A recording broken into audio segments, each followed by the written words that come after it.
Hello everyone, welcome back. Today's kind of different.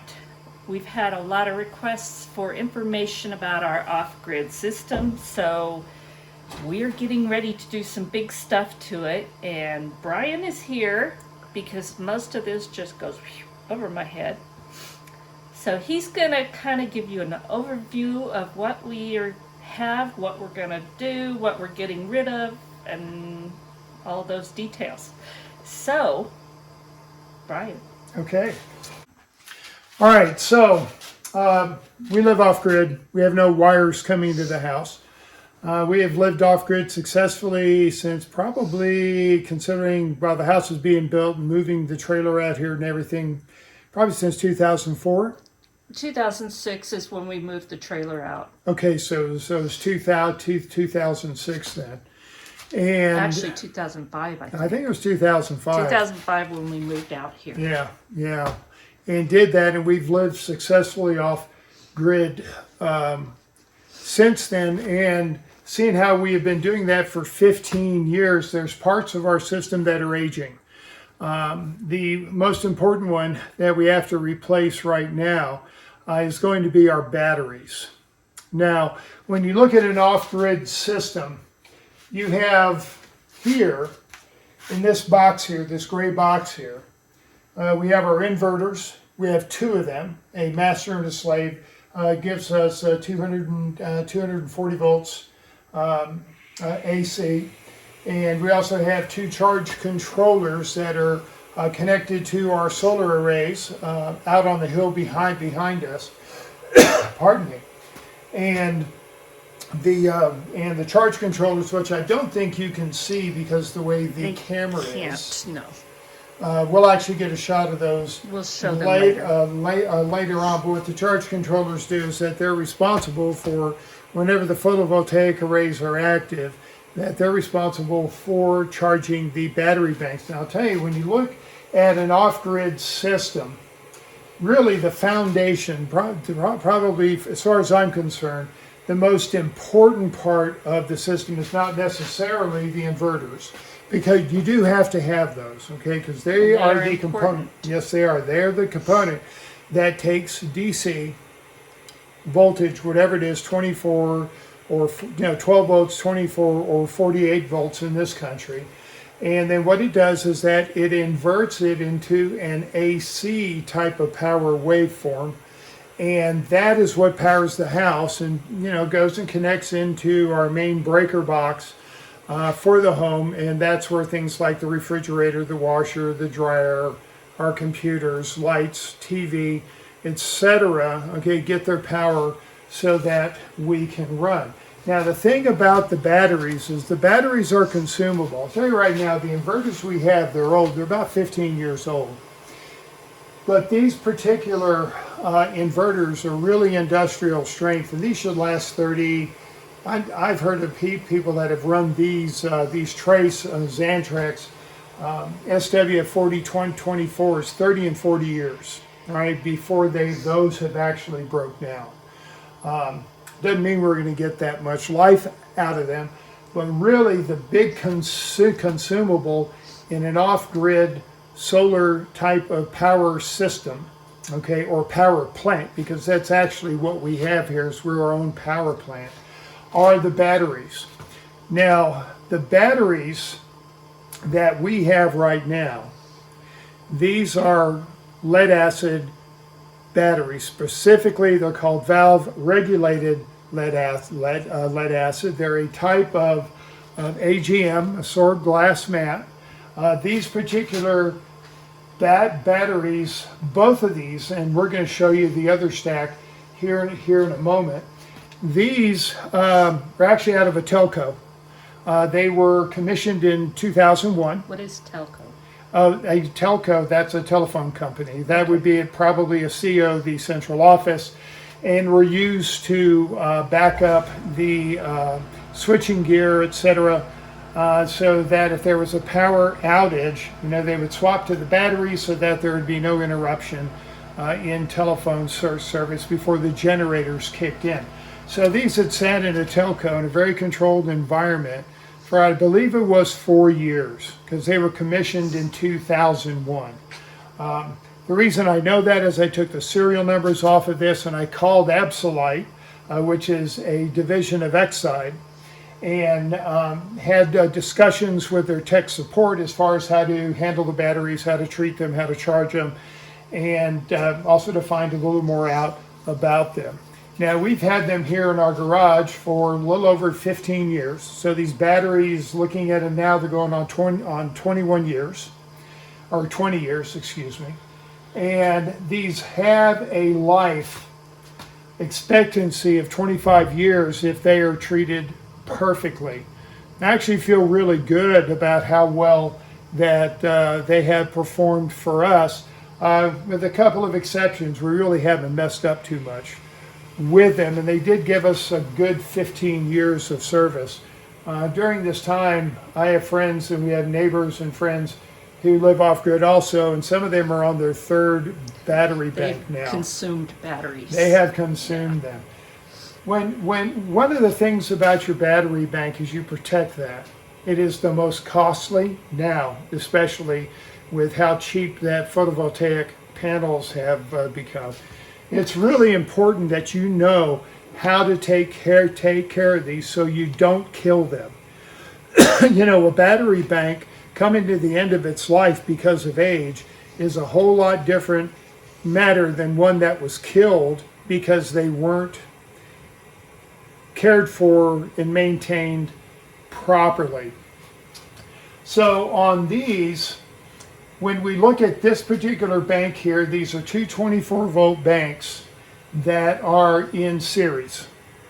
Okay, and that they're actually a group of 2-volt cells in each of these trays that are in series, and which means we go from positive to negative, etc., so that we are actually increasing the amount of voltage. So we go from 2 volt in this top stack to 24 volts, because it's 3 times 2 is 6, 6 fours are 24. We have a 24 volt solar system that we run off of.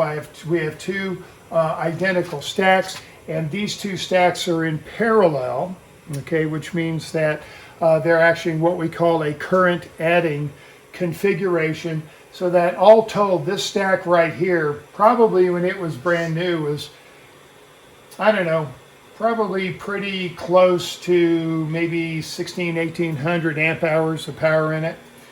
And now through its aging, okay, because these are old, the batteries themselves are still healthy. It's just they're old, and their capacity that used to be about this, about, let's say it was 1500 amp hours, but as it gets older, the amount of amp hours that are available shrinks.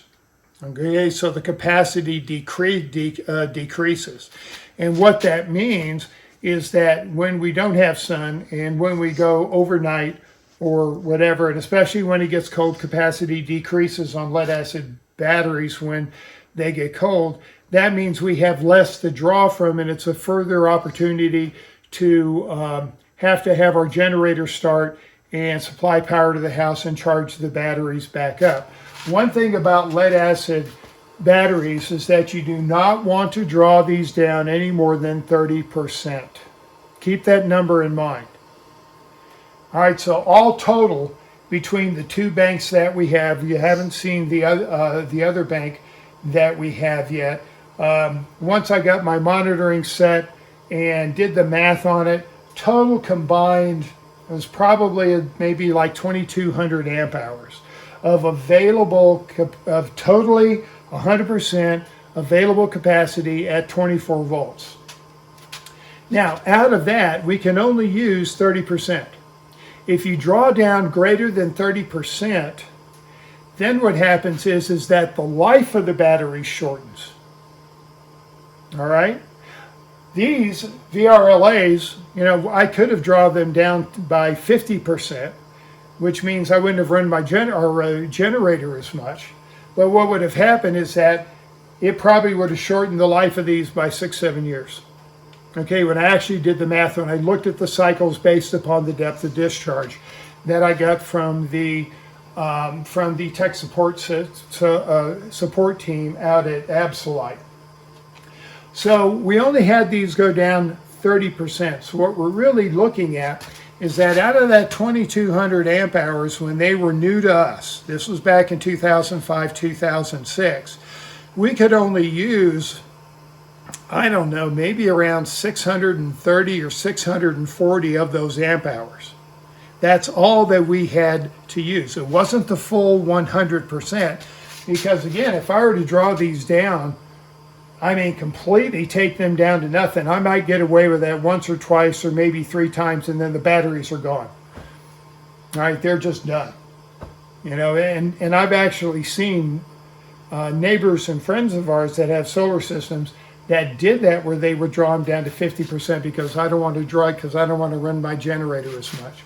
Or, you know, they had a problem and they just drew, you know, and they didn't want to power their house down, and they just drew them down to nothing. And, you know, within about 3-4 years, guess what? A new battery bank. So, all told, brand new to us. They'd already been used in data centers, COs, central offices. We really only had about 600 and maybe 40 amp hours of capacity that we could use. Now, as these aged, what happens is that 600 went down, you know, 640 went down to 600, went down to 580, 560, to where right now we only really have about 200 amp hours if we draw them down to 30%. All right. So in other words, when we're done, when the generator kicks on, there is actually 70% of the total capacity that's available, but we can only use 30% so that we don't totally destroy the batteries. Okay. You know, we only have about 200 amp hours that we can use. I actually think it's a bit less than that. We don't even make it through the night. We have a large house, and we work and from home, and have refrigerators and freezers and and power use. And it does, and like when our main fireplace is running now, especially since it's in the winter, you know, that draws down the fireplace in the bedroom. The blower fan on that causes a draw. Like Vickie said, we have the refrigerators, we have the freezers, and then of course we have a number of printers, we have computers, you know, network gear, etc. And so because of that now, the amount of capacity that we have available to us now to use overnight is about like this. I think it's 200 amp hours, might be even a little bit less. Now, during the day, if the sun is shining, we're good. We have lots of power to use. Yes, we do. And the excess. As long as the sun is shining. Yep, as long as the sun is shining. And then what we have then is that the excess, you know, that is not running the house, coming in from the photovoltaic panels, is actually used to bring the batteries up. Now today, did not run the generator this morning. We were totally charged up in the batteries at a state that we call float.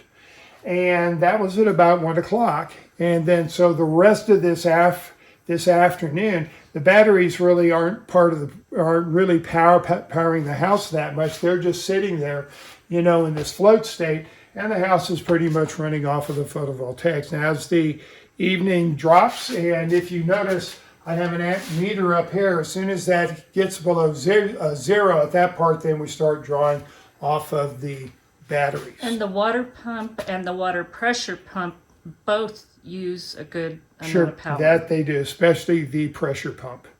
And we actually worked a little way around that. That might be... That's another video. That's another video for that. It's a little bit of my Rube Goldberg engineering. It works. That mostly. I did, and that it works. So what will need to happen here this coming Saturday?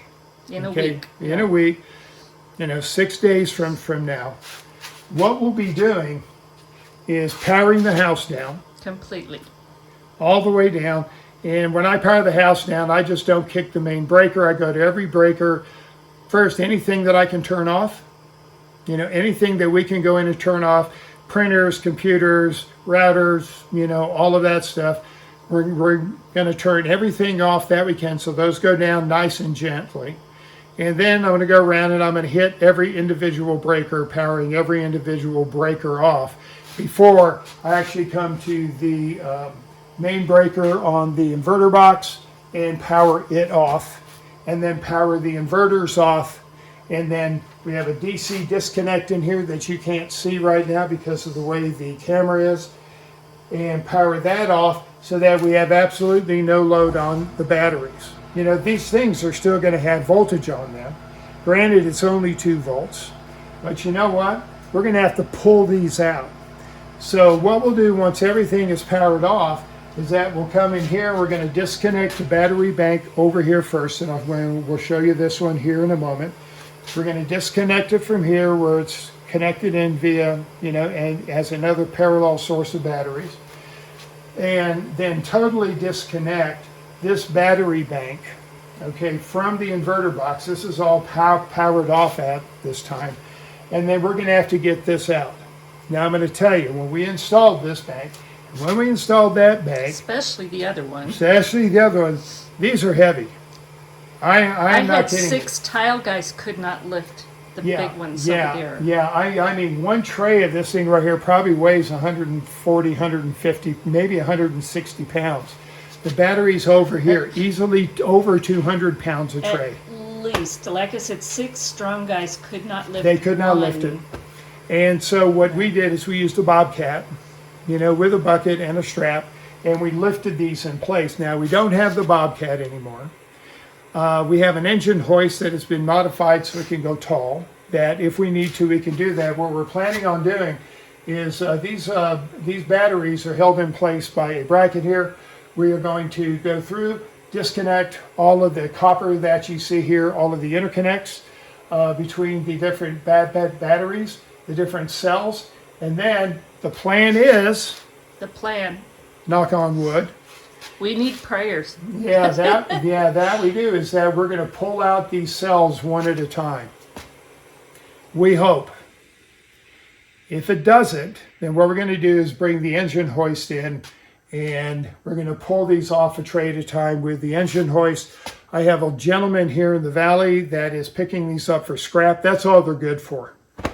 And I mean, I say again, the batteries are healthy.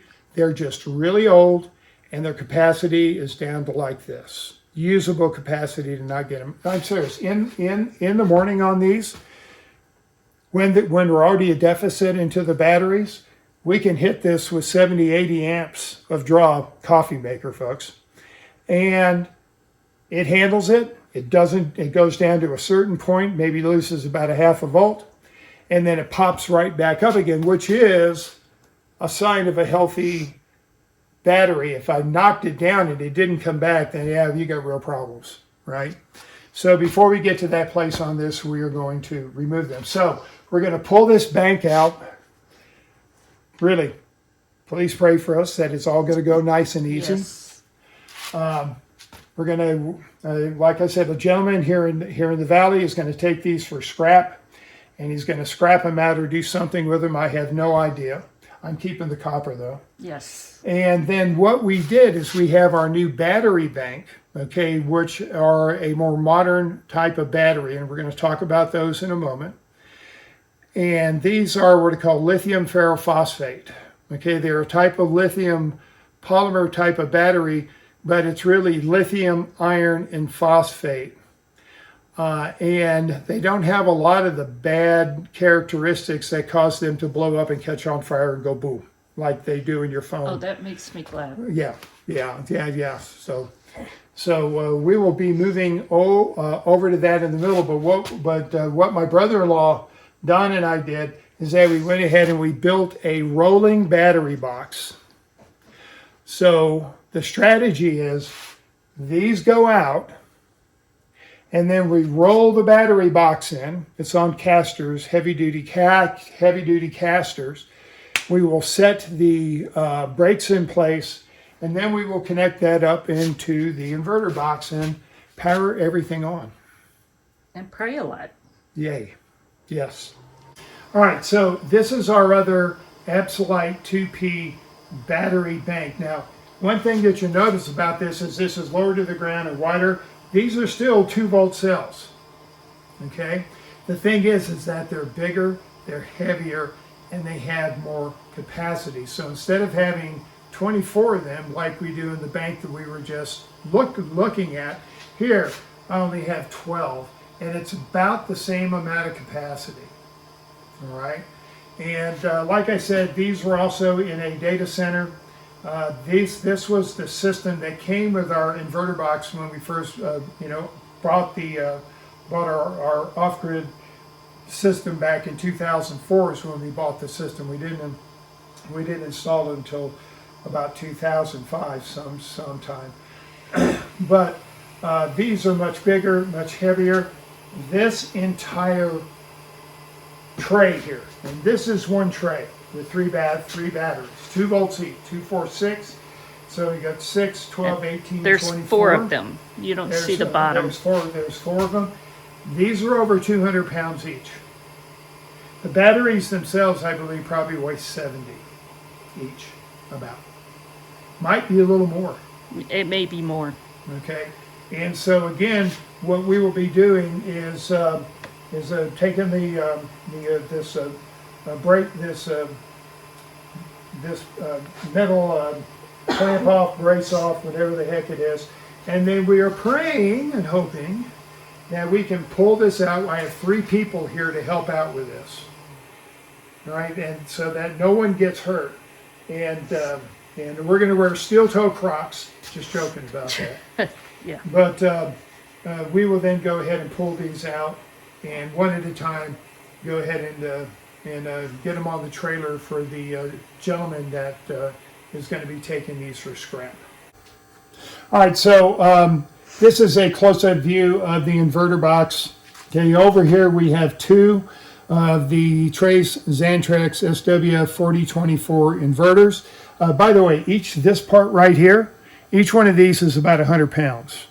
Right? I mean, the inverters themselves are not that complex. They got transformers, capacitors, and there's only 3 boards. There's an AC board, there's a controller board, which is this part right here, and then there's a FET board, and it's the FET board that actually does the power. That's where the power transistors are. They give you 120 volts. These 2 are linked together in a sync cable that give us 240 volts into the house.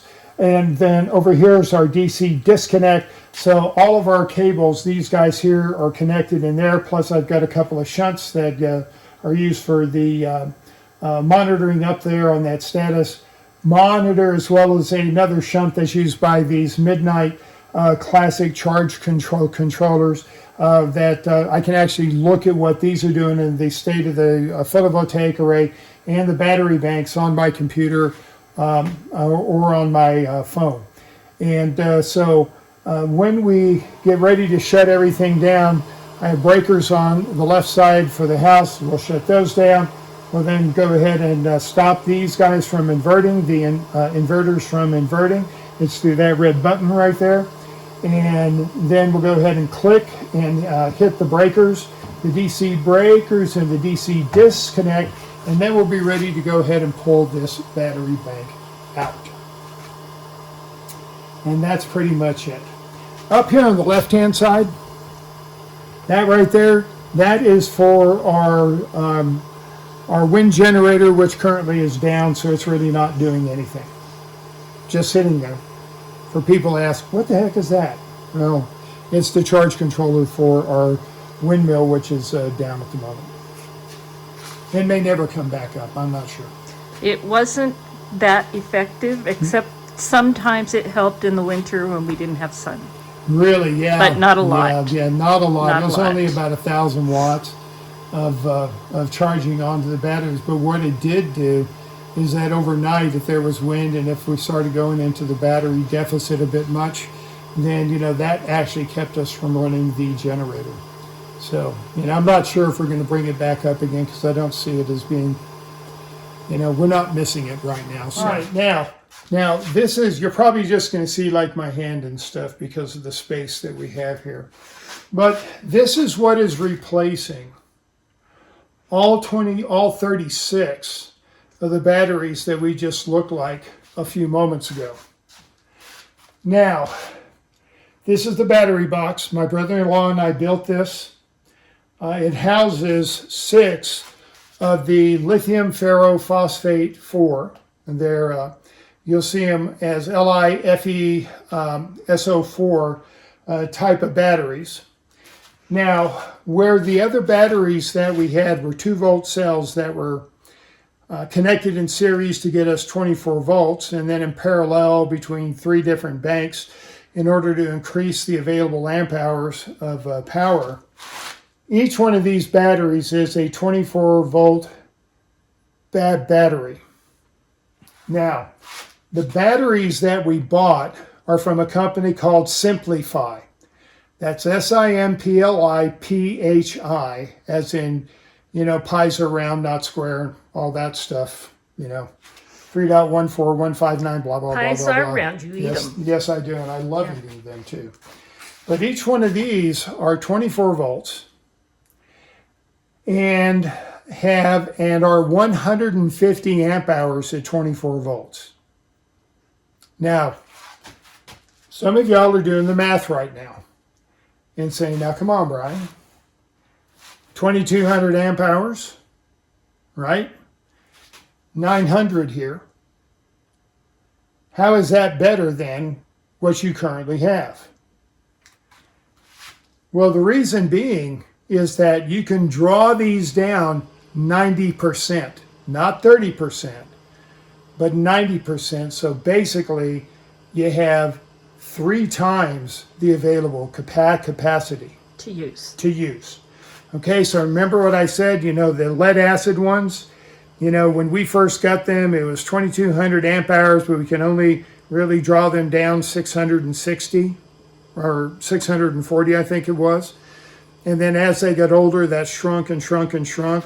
Well, on these are 900 amp hours between the 6 batteries, but I can realistically draw those down to 90% without damaging them. Can actually draw them down 100% without damaging them. You just don't do it very often. Truthfully, we're going to draw these down 80%, maybe 75 or 80%. That is in order to help extend their lifetime, their usable lifetime. But even at drawing these down to 80%, you know, what we're looking at here is 720 amp hours at 24 volts of available capacity that we can draw down into before either the sun needs to come up and hit the panels and start charging these guys back up, or the generator starts. And that's all automated. And that's all automated. The generator start is automated. Good thing. Yeah, and so the thing is too is that these batteries, the reason we went with the Simplify, there's a number of batteries that are coming out now because this is becoming more and more the type of battery that you want to have in your off-grid. Now I'm going to just stop here for a second and let everybody know.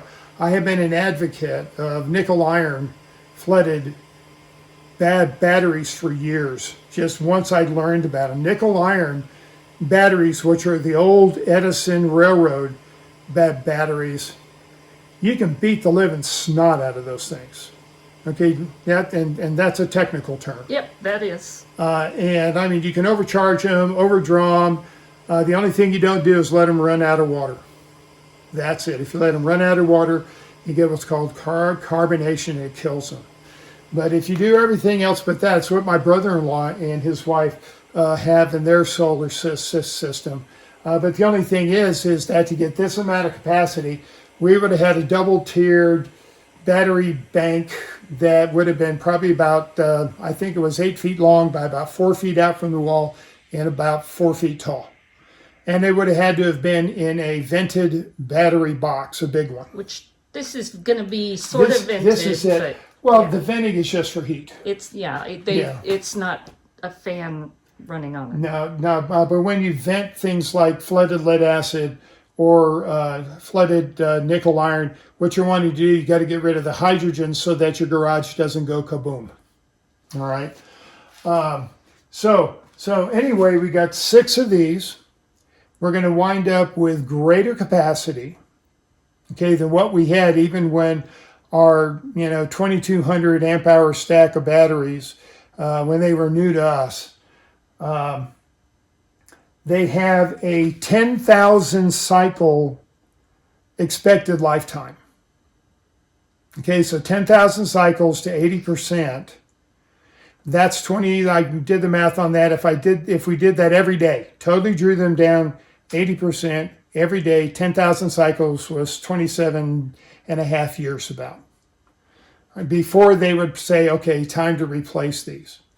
Partial charges, which actually can really mess with lead acid, whether they're flooded, whether they're AGM, VRLA, etc. If you do a bunch of short charges on them, you actually lose capacity at the bottom end. But these are unlimited. And this particular brand here, Simplify, they are a direct drop-in for lead acid replacement. There are some lithium ferrophosphate bad batteries that have an external networked battery management system that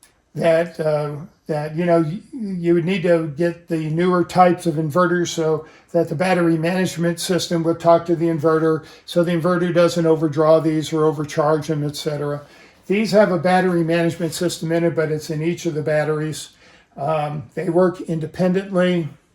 What the battery management system does here is to ensure that the thing that, and I'm kind of going to go down a rabbit trail here, the things that kill these, right, is that you try and charge them when the battery is at 32 degrees.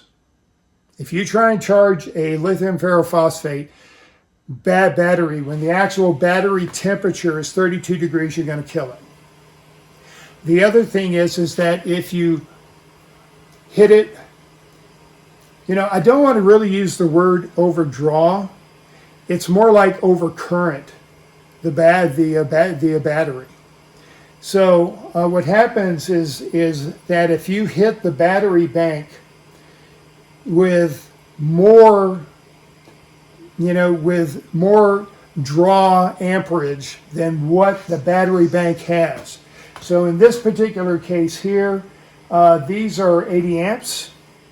So 6/8, that's 480 amps. If I were to try and hit these with anything greater than 480 amps, it would kill them. So how do you prevent that? So the way that is prevented is that you either oversize the battery bank for what you believe or that you know that your system is going to draw. So in this particular case, we were very fortunate. We should have had 8 batteries, but these have the new battery management board in them. And as a result of that, they can pull more power out of these. And with 6, they blessed our battery bank. And that's another thing too. Especially, I know I haven't dealt with any other battery company with a lithium ferrophosphate type of batteries, but at Simplify, I've had multiple emails, conversations back and forth between me and their tech support because I wanted to know exactly what the charging parameters of this are, what will kill these, and I actually got their blessing based on the type of batteries, the type of inverters that we have, and so our battery bank here is fully warranted, which is a big deal because these, unlike most of the other lithium ferrophosphate batteries that I looked at, these have a 10-year warranty on them. So if any of these die within 10 years, we get a new battery. And we can add to the system. Yes. We actually have room to put 2 more in. So if we decide to add 2 more for more capacity. Yep, and we can do that. And we would probably do that here next year. Now, the batteries, like I said, are in this battery box that we built. You can see the thing rolls around. Oh, look at that. And it's falling apart. I meant to do that. Yeah. No, I really meant to. Now this will be totally enclosed after it's all hooked up. Right now, they're leaving the side and so front we can hook everything so up. that they can access. Right, and so the way that these are connected, each battery, is connected into this bus bar system here, positive and negative. We're not jumpering these. We're not doing a, positive to positive to positive type of parallel type of current adding configuration. This would be more, any of you people, any network engineers out here, this would be more like a star network. And so what happens here is that we're all tied in to these two bus bar systems here. And then I've got the negative coming out to what's called a smart shunt. This is the negative current flow goes through here. You want to get in there so you can see it? Now you can see. All right. And what this does is this is Bluetooth enabled. So we can monitor what is going on with the batteries and with the charging via Bluetooth on this smart shunt. This is all by Victron Energy. The bus bars are by Victron.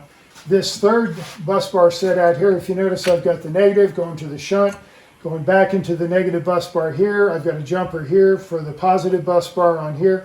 And this is where we're going to plug in the DC disconnect box, the cables that I showed you that go into the inverter box. So this is where our inverters are going to connect in.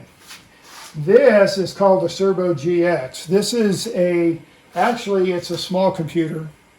Again, I don't really know what processor is running in this. I would not be surprised, if it was, like a Raspberry Pi or something like that. And what this is going to do is that this is also monitoring the smart shunt here to see what our current use is, etc. And then I'm going to program this to control our generator. So right now our generator is auto started, okay, with a 2-wire start out to our generator in our shed outside. That's actually run by the inverters. And instead what I'm going to do is that, because this guy knows about lithium ferrophosphate type of batteries, in other words, it has the charging profiles for that and everything. And the older inverters really don't, but we can make them work, all right? So instead now I'm actually going to use this to control the generator start and stop. And then I'll program the inverters that whenever they see any type of voltage coming in on the generator input, they immediately go into charging mode, and then we'll do a bulk charge, about a 6-minute to 10-minute max float absorb charge, and then it drops into float and the thing shuts off. Okay, so what about the cost of all this? Oh, it cost about $3.98. That's an accounting amount? Totally, the batteries were around $16,000, about that, a little over 16, and then shipping on top of that, and then all total, I think we probably got around $18,000 into it right now. That's which is less, I think, than we put into all the other ones originally. Yeah, because I was dead set, really, folks. We were dead set on getting nickel iron. And we weren't. I didn't know the difference. You were. Well, I was, but then the battery box we would have had to have built, and then the venting for that to get the hydrogen out outside of the house. That was going to be a major pain in the backside. It would not be as clean a cutover as what we're looking at right now. The cutover would have been much more complex, because that low, wide, the real heavy bad battery bank that we looked at, that would have had to have been removed first. Probably would have had to have removed, I'm not supposed to say we have a gun safe in here, but our gun safe would have had to have moved that to actually make room for the nickel iron. Okay, so this prevented that and is going to give us performance as long as we treat them well. Don't overdraw them. Don't overcurrent them.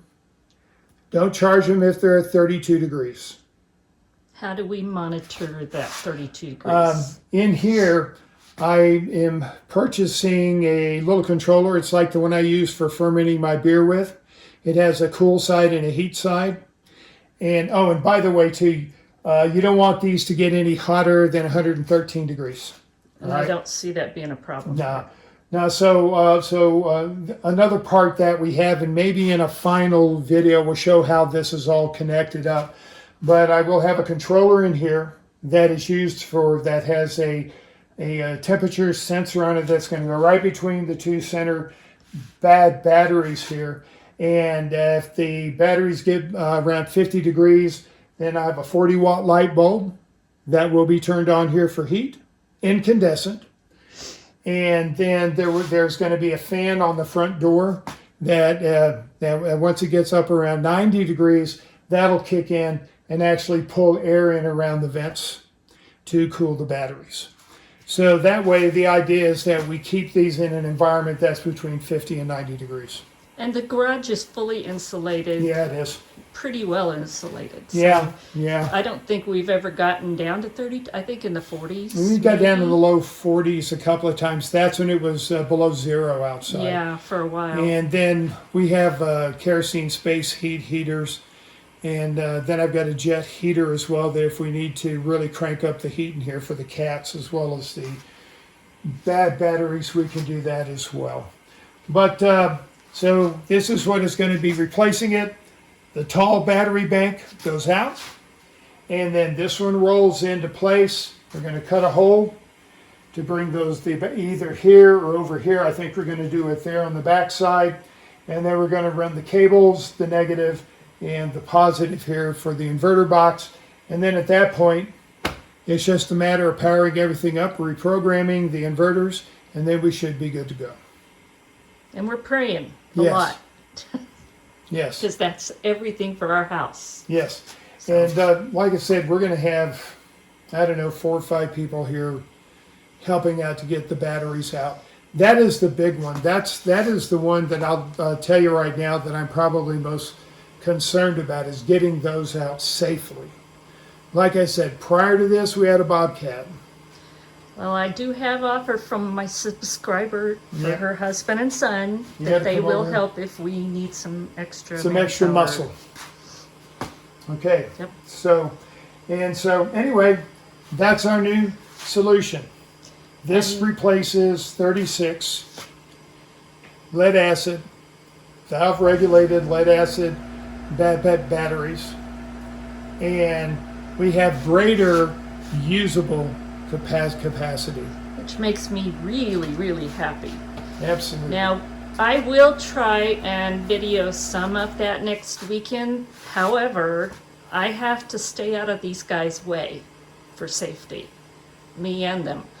So I will take video of what I can, but we will try and give you some update on that, and then maybe once it's all set up, we can go a little more. I don't know. And a lot of it depends on what y'all tell me in the comments you want to see. So, questions, we will try to answer what we can. We're not professionals at this. This is just our off-grid system. So we will give you what information we can. Yeah. When I was looking at the process to do this, one of the primary goals, along with doing it safely and not blowing anything up. That's always a good goal, is not to blow anything up. That makes me happy too. Was that I wanted to reduce the amount of downtime that the house was in.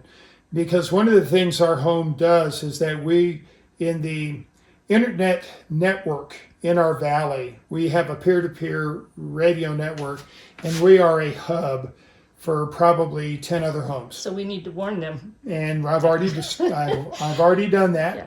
And so I don't want their network, their internet access to be down, because on some of them, that's how they do their phones, right?